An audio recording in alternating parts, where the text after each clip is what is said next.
ঢাকা দিল্লি সম্পর্ক নতুন করে ভাবতে হবে ভারতকে, বললেন তথ্য উপদেষ্টা। প্রধানের সফর নিয়ে জল্পনা কল্পনার কিছুই নেই।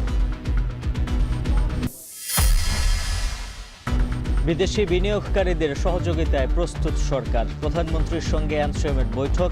ডিজিটাল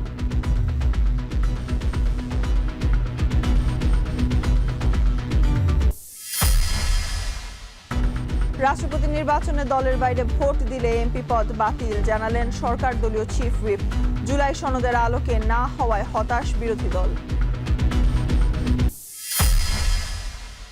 জুলাই আন্দোলনকারীদের বাড়ি ব্যবসা প্রতিষ্ঠান পোড়ানোর নির্দেশ দেন শেখ হাসিনা।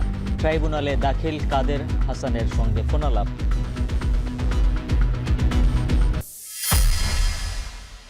পুরো সক্ষমতায় ফেরাতে ফের বন্ধ রাখতে হবে ত্রুটিপূর্ণ এলএনজি টার্মিনাল, জানালেন বিদ্যুৎ প্রতিমন্ত্রী। সংকট সমাধানে সময় চান 2 বছর। যুদ্ধাপরাধের দায়ে সিরিয়ার সাবেক প্রেসিডেন্ট বশার আল আসাদের মৃত্যুদণ্ড স্বাগত জানালো সাধারণ মানুষ।